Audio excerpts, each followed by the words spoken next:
Donc, chers maîtres, chers collègues, permettez-moi d'initier cette séquence de communication orale par ce travail intitulé Particularité de l'ostéoporose chez les patientes ayant un cancer du sein sous anti-aromatase.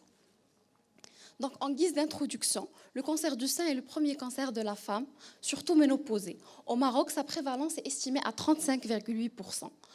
Son aspect hormonodépendant nécessite l'utilisation de traitements hormonomodulateurs, notamment les anti-aromatases, qui ont bouleversé le pronostic du cancer du sein en augmentant le taux de guérison et en permettant un gain en survie sans récidive et un gain en survie globale.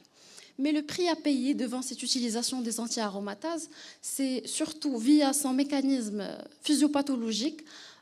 En inhibant l'aromatisation des androgènes en oestrogènes, il va entraîner une perte osseuse, une ostéoporose et une augmentation du risque fracturaire. Donc, l'objectif de notre étude était de déterminer le profil épidémiologique, clinique et densitométrique des patientes suivies pour ostéoporose avec un néo du sein sous anti-aromatase et d'évaluer les facteurs qui influencent le gain osseux chez cette population. Donc, il s'agit d'une étude rétrospective, descriptive et analytique concernant 126 patientes.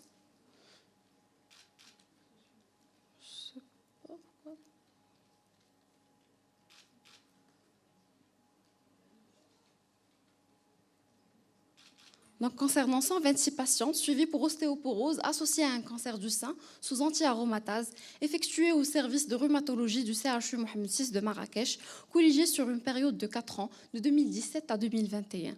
L'analyse des données statistiques a été réalisée à l'aide du logiciel SPSS version 20. Donc, pour les critères d'inclusion, la présence d'un néo du sein, les patientes sous thérapie systémique hormonomodulatrice, notamment anti-aromatase, et la présence d'une ostéoporose densitométrique confirmée par un T-score inférieur ou égal à moins 2,5. Donc, pour le profil épidémiologique de notre population, l'âge moyen était de 62 ans,29 avec des extrêmes entre 40 et 92 ans. La taille moyenne était de 1,52 m, le poids moyen était de 76,4 kg et l'IMC moyen était en faveur d'un surpoids avec une valeur de 29,5 kg par mètre carré.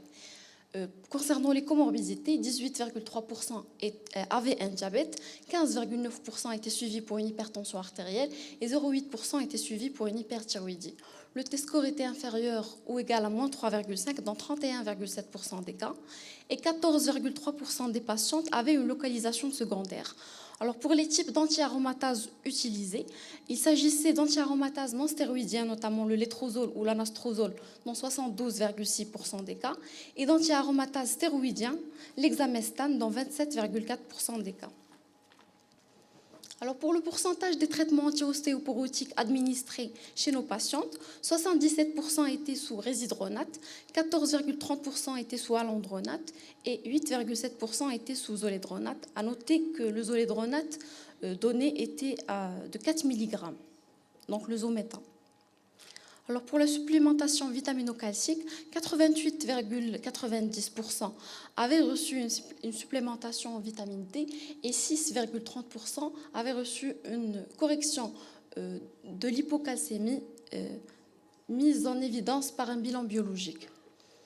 Alors pour les facteurs de risque de l'ostéoporose retrouvés chez notre population, 1,6% avaient un antécédent familial d'ostéoporose, 0,8% avaient un antécédent familial de fracture ostéoporotique, 77% avaient un antécédent personnel de fracture, 88,9% avaient reçu une chimiothérapie, 4% avaient une corticothérapie et 7,1% avaient un IMC faible, moins de 19. Donc, la consommation d'alcool et de tabac n'était pas présente chez nos patientes. Pour les facteurs de risque de chute, les troubles des visions étaient présents dans 67,5% des cas et les troubles musculo-squelettiques dans 22,2% des cas. Alors, pour la moyenne du gain osseux au niveau du rachis et du dual fémur, elle a été mesurée chez les patientes qui avaient présenté une DMO de contrôle après 2 ans. Donc pour la moyenne du gain osseux au niveau du dual fémur, sous traitement par alendronate, elle était de l'ordre de 0,036, sous résidronate, elle était de 0,009 et sous zoledronate, elle était de 0,002. Pour la moyenne du gain osseux au niveau du rachis, sous alendronate, elle était de 0,026, sous résidronate de 0,013 et sous zoledronate, elle était la plus importante de l'ordre de 0,052. Alors pour l'étude analytique, on a trouvé qu'il existe une association ou bien une influence de l'hypertension sur le gain osseux au niveau du diaphémur avec une valeur du petit p statistiquement significatif de l'ordre de 0,04, mais il n'influait pas le gain osseux au niveau du rachis avec une valeur de 0,07. Pour les traitements alendronate et résidronate, il n'influait pas le gain osseux au niveau du diaphémur avec du valeur de petit p de 0,22 et 0,49 respectivement, ni sur le rachis avec des valeurs de 0,5 et 0,108.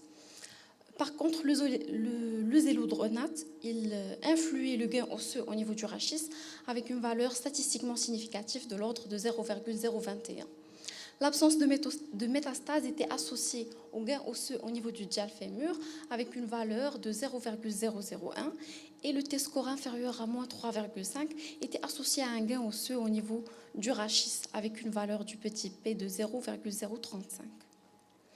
Alors pour la discussion, le cancer du sein est le plus fréquent des cancers féminins ayant bénéficié de plusieurs avancées thérapeutiques afin d'augmenter la survie et d'améliorer la qualité de vie. Parmi les différents traitements utilisés, la chimiothérapie, mais surtout l'hormonothérapie, peuvent avoir un effet délétère sur l'os. Donc nos résultats rejoignent globalement les données de la littérature. Dans notre étude, on a trouvé que l'acide zolédronique est associé à un gain osseux au niveau du rachis plus important, ce qui est concordant avec les études jumelles, le ZOFAST et le ZFAST, et par la suite le EZOFAST, qui plaide en faveur de cet effet positif de l'acide zolédronique sur la DMO des patientes ménopausées ayant un cancer du sein sous anti-aromatase. Aussi, l'hypertension influençait positivement la DMO au niveau du diaphémur dans notre étude, ce qui peut être expliqué essentiellement par les thérapeutiques antihypertensives, notamment les diurétiques thiazidiques et les bêta-bloquants à faible dose, qui vont favoriser la formation osseuse et diminuer la résorption, donc améliorer ces DMO. Aussi pour les métastases, notamment osseuses au niveau du cancer du sein, ils peuvent être responsables de lésions lytiques ou mixtes le plus souvent, qui sont dues à une accélération de l'ostéoclastogénèse, donc vont participer à la diminution de la DMO. Et en conclusion, les patientes ayant un cancer du sein sous anti-aromatase sont particulièrement sujettes à l'ostéoporose, d'où l'intérêt de prêter une grande attention à cette population et intervenir sur les facteurs modifiables associés pour une meilleure prise en charge. Un suivi plus long d'un échantillon plus représentatif permettrait d'étudier les corrélations et l'implication des biphosphonates en pratique dans le devenir de la tumeur. Et je vous remercie.